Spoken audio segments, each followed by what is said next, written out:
Good morning students. कैसे हैं आप सब? उम्मीद करती हूँ कि आप सभी लोग बहुत अच्छे से होंगे और अपने पठन पाठन यानी स्टडी को अच्छे से सुचारू रूप से चलाते होंगे, यानी कि आप लोग की पढ़ाई लिखाई जो ऐसे से चल रही होगी। चलिए स्टार्ट करते हैं। क्लास टेंथ का प्रोज पार्ट और उसका chapter first. The name of the lesson is the enchanted pool, यानी लेसन का नाम है द इंचेंटेड पूल, मायावी तालाब। रिटेन बाई सी राजगोपालाचारी, यानी कि सी गोपालाचारी द्वारा जो है लिखा गया है। और किसी भी लेसन को स्टार्ट करने से पहले, पढ़ने से पहले उसके बारे में जानना बहुत ही आवश्यक होता है। इसलिए हम अबाउट द लेसन पढ़ेंगे, लेसन के बारे में पढ़ेंगे। This lesson is an extract from the Mahabharata. यह लेसन महाभारता का ही एक उद्धरण है। एक्सट्रैक्ट मीन्स उद्धरण, एक अंश है। It reflects the character of Yudhishthira. यह युधिष्ठिर के चरित्र को, कैरेक्टर को रिफ्लेक्ट करता है, यानी कि दर्शाता है। द धर्मराज, जो युधिष्ठिर को धर्मराज भी कहा जाता था। क्यों कहा जाता था? For his patience, kindness, love for his brothers and intelligence. Yudhishthira को उनके धैर्य, दयालुता और भाइयों के प्रति प्रेम और बुद्धिमानी के कारण उनको धर्मराज कहा जाता था। He pleases Yaksha by giving satisfactory answers to his questions. उन्होंने यक्ष को प्रसन्न किया था, यानी युधिष्ठिर ने यक्ष को प्रसन्न किया था। क्यों किया था, कैसे किया था?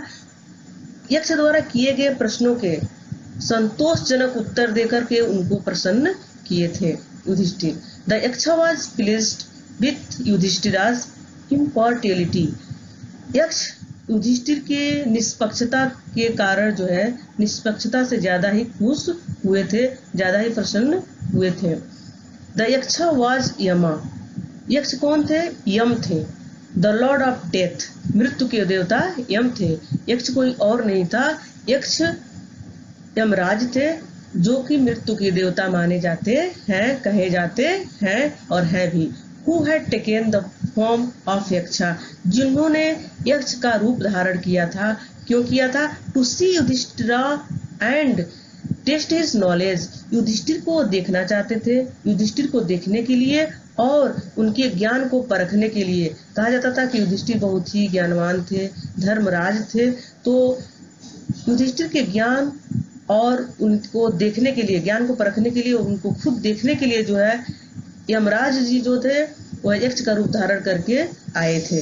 Being satisfied with his answer, उनके प्रश्नों के संतोषजनक उत्तर को पा करके, उनके संतोषजनक प्रश्नों के उत्तर से खुश होकर के ब्लेस्ड हिम, यानी कि यक्ष ने, यानी यम ने युधिष्ठिर को आशीर्वाद दिए और डिसअपियर्ड हो गए, यानी कि अंतर्ध्यान हो गए।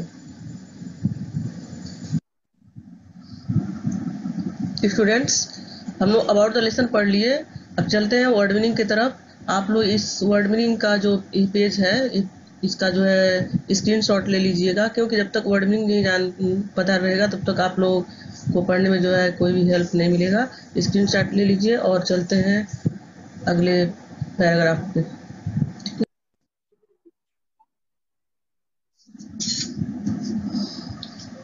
स्टूडेंट्स, हम लोगों ने अबाउट द लेसन पढ़ लिया है। अब चलते हैं मेन जो टॉपिक है, यानी पैसेज वाइज अब पढ़ना स्टार्ट करते हैं।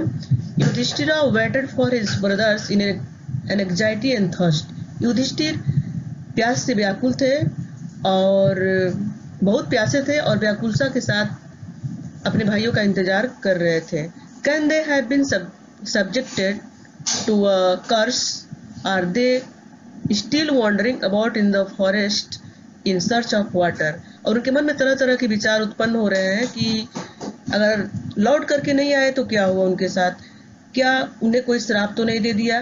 सब्जेक्टेड टू अ कर्स, यानी क्या उन्हें किसी ने श्राप तो नहीं दे दिया, और या they still wandering about in the forest, या अभी तक वे पानी के तलाश में जंगल में ही घूम रहे हैं।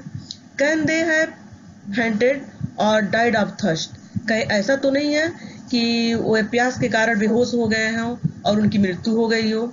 Enable to bear this thoughts and driven by an overpowering thirst, इन असहनीय विचारों के कारण और अत्यधिक प्यासा होने के कारण ही गेव अप, उन्होंने त्याग कर दिया, यानी उन्होंने छोड़ दिया। क्या छोड़ दिया?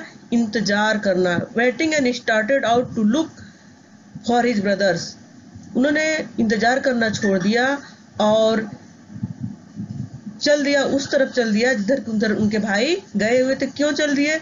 अपने भाइयों की तलाश में और पानी के पुल को प्राप्त करने के लिए, ऐसा कोई पुल प्राप्त हो जाए जिससे कि उनको पानी भी मिल जाए, उनके भाई भी मिल जाए और पानी पीने का कोई साधन में मिल जाए। इस उम्मीद में वह चल दिए। सेकेंड पैराग्राफ में, Yudhishthira proceeded in the direction his brothers had taken and kept on walking through tracks full of wild bear and spotted deer and big forest birds till he came upon a beautiful green meadow. Yudhishthira उस दिशा की तरफ आगे बढ़े जिधर उनके भाई गए हुए थे, और जिधर उनके भाई गए हुए थे वह रास्ता जो है जंगली रास्ता था।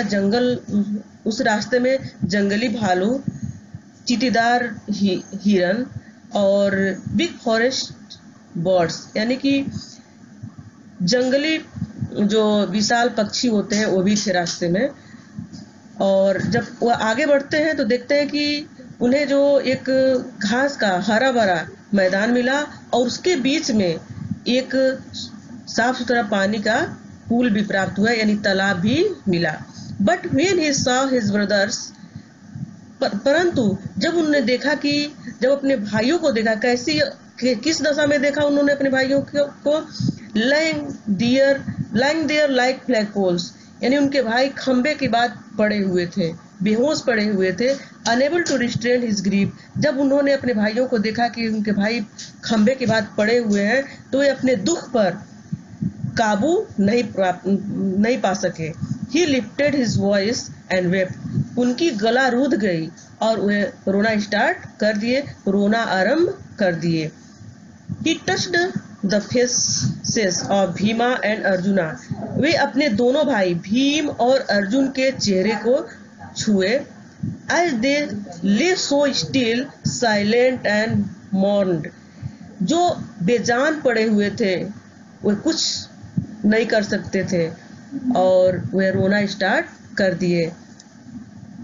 Was this to be the end of all our hopes? और रोते हुए उन्होंने कहा कि क्या हमारे सभी प्रतिज्ञाओं का यही हश्र होना था? स्टूडेंट्स, आप लोगों को पता होगा कि महाभारत की जो घटनाएं घटित हुई थी उनमें कौरव और पांडवों के बीच जो लड़ाइयाँ हुई थी, उनके बीच पांडव बहुत सारे प्रतिज्ञा किए थे कौरवों को हराने के लिए, कौरवों को मारने के लिए। और वही युधिष्ठिर सोच रहे हैं कि जब मेरे चारों भाइयों की मृत्यु हो गई तो मैं कैसे बदला लूंगा। और वही ये सेंटेंस बोलते हैं कि was this to be the end of all our hopes, क्या हमारे सभी प्रतिज्ञाओं का यही हश्र होना था, यानी कि अब हम कोई भी बदला किसी से नहीं ले सकेंगे। Just when our exile is about to end, जबकि हम लोग का वनवास, एग्जाइल मीन्स वनवास, जब हम लोग का वनवास जो है अब समाप्त होने वाला था। You have been taken away, तुम लोग मुझसे छीन लिए गए, यानी तुम लोगों को मुझसे छीन लिया गया। इवन यहाँ तक the gods have forsaken me in my misfortune, यहाँ तक कि देवताओं ने भी इस दुख की घड़ी में, इस आपत्ति की घड़ी में मेरा साथ छोड़ दिए हैं।